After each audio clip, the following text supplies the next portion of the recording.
Hey, this is Matt once again. Welcome back to another video, and this is a paid request from my friend Efree. Thank you so much for that, and for those interested in requesting any type of videos, movie reviews, re-reviews, random thoughts, streams, commentaries, video game playthrough, commentary reaction, whatever the case, feel free to send it either directly to my PayPal, do have a CashApp as well. Links are down below in info box, and I will get to it as soon as I possibly can. And this is for Eating Raoul, which came out around 1982, starring and directed by Paul Bartel, which Paul Bartel had worked with Roger Corman, and I think he did Death Race 2000. He at least worked on Death Race 2000. I think he directed it. Can't remember, but I know he worked on Death Race 2000, which I do like. And that kind of tells you the sense of humor that this film will have as well, which is definitely one of the better parts of it. And I know I've seen this film before, but I think I like this film more now than when I first saw it. Does any? I want to think when I first saw it, I didn't quite get it. But watching now, I did quite get it, and I thought it was a rather funny film, and I thought the actors did their jobs well. And so I did quite like this film. So, Paul Bartel and Mary Woronov, they are a couple. I mean, their last name is literally Bland, because in a way they have bland lives, but they love it for what it is. Mary Woronov is a nurse. Paul Bartel works at a kind of a liquor store, but he's also a wine snob. And they're a couple, but they sleep in separate beds, so it seems like sex is not really a thing for them. But they live in a building where there's swingers all over, and there's so many perverts in all the other rooms. And the kind of movie this is, very near the beginning, when Paul Bartel is at work, and he is telling someone, no, you don't want that, you want this kind of wine. So the boss gets pissed. What are you doing? Like, if she wants that, give him that. What? But that's not the good wine. So while they're arguing, this guy tries to rob him, and Paul Bartel is trying to tell his boss, and the boss kind of shrugs, pulls out a gun, and just shoots the robber. Then goes back to arguing the guy about the wine. You sell what I want you to sell. And Paul Bartel's like, you just shot a guy. And that is the tone of the film you kind of get with this. And again, it's fairly funny. Paul Bartel, I mean, Mary Woronov, I've seen in other stuff. She was in Night of the Comet. In fact, these two characters, the first time I saw them was in a different movie. It was a film called Choppy Mall, which I love Choppy Mall. I actually want to watch that again sometime, because I do quite like Choppy Mall. It's a very fun film. And it's just seeing when the killbots are being shown to this group of people, a selling point. Paul Bartel and Mary Woronov are watching, and from what I understand, they were just able to ad-lib, and they're the same characters because they even mention their restaurant, which they get their restaurant at the end of this film. I think they even credited as Mr. and Mrs. Bland, so in a way, Chopping Mall is a sequel to this movie. So there you go. Now, their dream is to open up a restaurant, which they eventually do at the end, but they have no money. And I thought the two leads, they worked very well together. And if I believe I saw an interview with Mary Woronov, she mentioned how they had a bit of freedom to play around with the script, and you could tell that things felt natural. It didn't feel stilted. It didn't feel rigid. So the way Paul and Mary play off each other, they do it rather well. And even when Mary Woronov is a nurse and this guy's giving her shit, and she's like, open your mouth. And he's like, well, if I do, will you open your legs? He's being a creep. And again, they're trying to deal with their whole swinger building where people just want to have all these sex parties. Until one day, someone goes in drunk and trying to assault. Mary Woronov. And he tries more than once, because he tries once and they push him out. So then he tries again, and then lo and behold, of course, Paul saves his wife by hitting the guy with a frying pan. He's really dead? Ah, shit, that's what I need. I thought it was a very funny line, very funny reaction by Paul Bartel. It's all about the timing and tone, because if you had people that didn't know what they were doing, this could be kind of weird, or just, well, it is weird, but it could be just kind of low budget shit fest. But it's like anything. I do believe you could give 5 groups of people the same script, and they could make pretty different movies with that same script. And it may be the same script, but this person, may make a movie that you like, while this person may make a movie you hate. It's based on technique, talent, tone, so I guess the T's. And I thought this definitely had some talent involved, which made the whole movie work.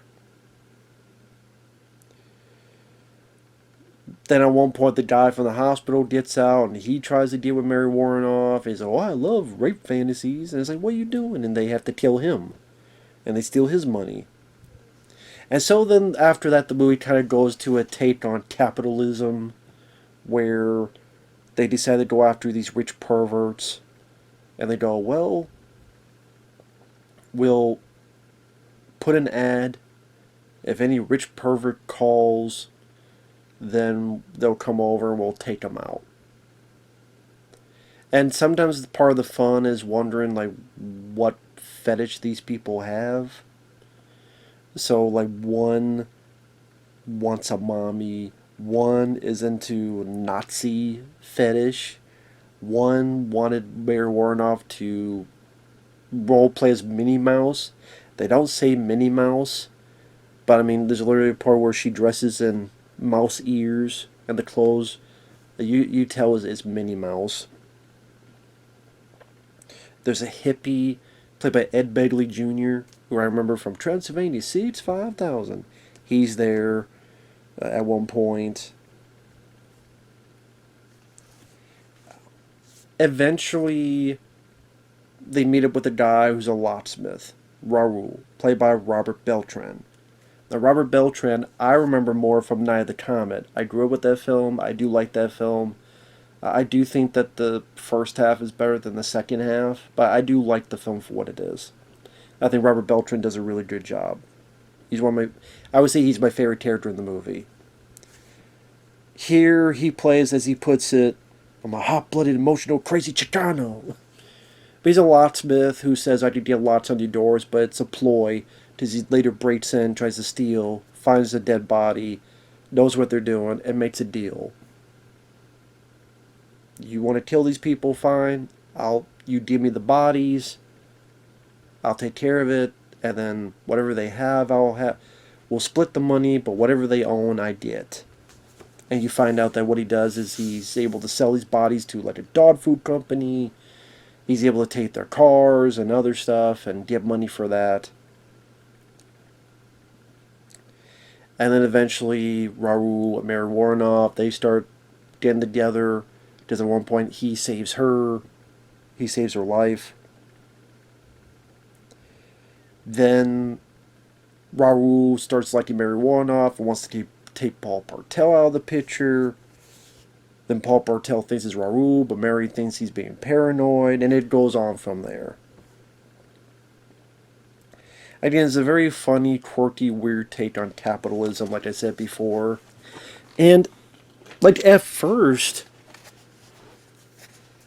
it sounds awful, but I don't blame what they're doing, because these people tried to assault and rape Mary Woronov. So, if you do that, I have no ifs, ands, or buts about what you do to the person, because they're the scum of the earth. Them and the PDF files, as I call them. Both of them, they're the scum of the earth, and you do whatever you want with them. You could burn them in the house. You could put a fucking acid round from Resident Evil up their ass. and see which melts first. The lead in their ass or the shit in their brains. But then they start, going after others because it's that greed. As someone says, what you have to worry about is the other guy's greed. But yeah, it's what can I do to further my own life because I feel like I need to be in a better position. Just why am I here? I should be up here instead.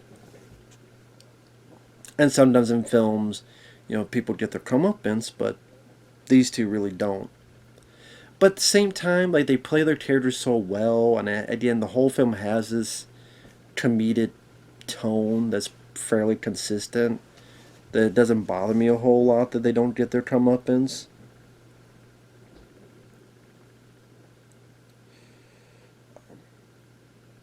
And granted, the perverts, a lot of times they do come off as rather strong, even if they told no, that, it's almost in a way to deal with what they do to these people. And again, I thought the actors worked well. I thought Robert Beltran did a very good job as Raoul. He definitely had that energy that was very different from our lead couple. And one funny bit I thought was when Paul Bartel's having enough and she's trying to do one of these role play things to the guys coming and, oh, I can't get in my costume. And Paul Bartel's like, fuck the costume. So he just goes outside the door. The guy comes in and he immediately hits him with the pan, and that's it. I know it's a low budget affair because I think that guy that he hits was one of the crew members. I think there was another guy who worked at the hospital.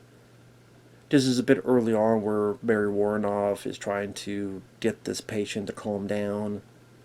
I said, okay, well, something about like an enema or some rectal exam. Oh, yeah, I didn't lie to you. So he gets this bigger guy to do it. And of course the patient's like, no, I don't want him. No, I'm pretty good with my hands. I think that big guy, he was also part of the crew. So it was a very low budget operation, but I think the script, the sense of humor, and the cast is what made the film work.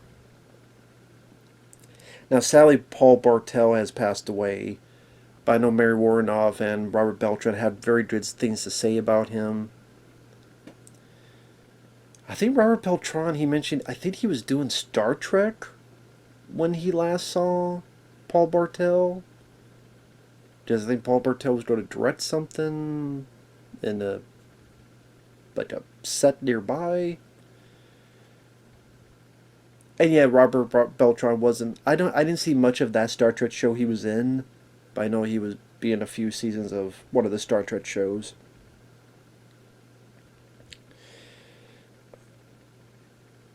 Oh, another person I recognize is in the third act. There's this big swinger party, and it's hosted by Don Steele, who was a DJ, a radio DJ. I remember him from Gremlins because he was Rockin' Ricky. If you remember Gremlins, he had the billboard that was a take on Raiders of the Lost Ark. And he's talking about, well, you're not supposed to be in here. And he gets attacked on the air. Rockin' Ricky. That's Don Steele. So he's in this as well. He's hosting the swinger party. And things go haywire, but they're able, our couple, spoilers, sorry. Spoilers, heavy spoilers now. Starting now. They're able to kill everybody, get all their shit. They're even able to get the car sold. Because they need thousands of dollars to open up their restaurant. Raoul comes in drunk saying, oh, you're trying to screw me over? He thinks Mary Woronov is in love with him. So we're going to go take care of you. You hear a frying pan sound. And then you quickly realize that Raoul was the one who was killed. Now, this isn't... The title... It's not misleading, but it is misleading. It's not misleading because they do eat Raoul. Like, at the very end, that does happen. Where, oh my god, we don't have any food. And then they decide to cook Raoul for their friend. Oh, what is this? Is this like French? It was a little bit more Spanish.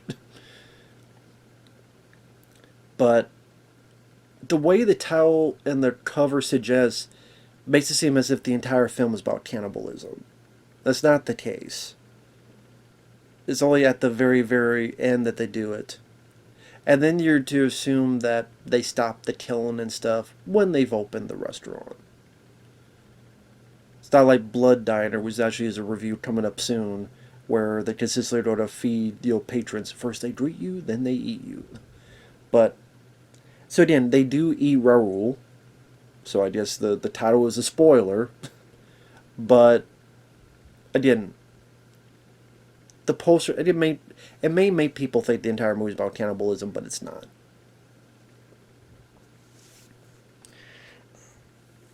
I don't really have a lot of issues watching it this time. I liked the actors. I thought the humor is rather funny at times. The dialogue, the reactions, the way they said some of these lines. Again, when they're getting the patrons and what weird... Like, for example, they open the door. It's a little guy with a dog about as big as him. And he goes, "Oh, Trady here likes you already." So, it's okay. So not only is this little guy, this little midget wants some, but I guess some bestiality as well. But, like, that's the joke. Like, they don't have to go further. And that's the thing. This did not have to go into trauma-level shock value for humor. It didn't have to go into, let's be sick, disgusting. Which, yes, sometimes it can work. But this, it didn't need it. And it was fine. It was funny enough without it. Hell, I would say it was funnier without it. Because, hell, I think this is funnier than anything Trauma has done. And... I say it didn't need to go out there with cheap shock value.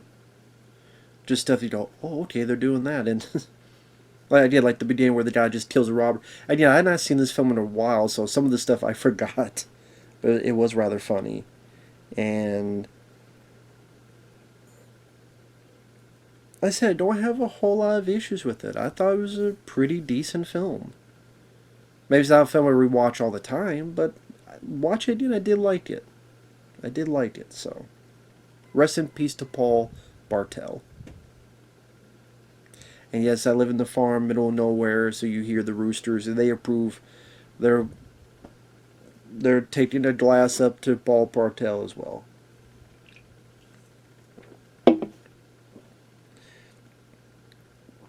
So with that said, thanks for watching.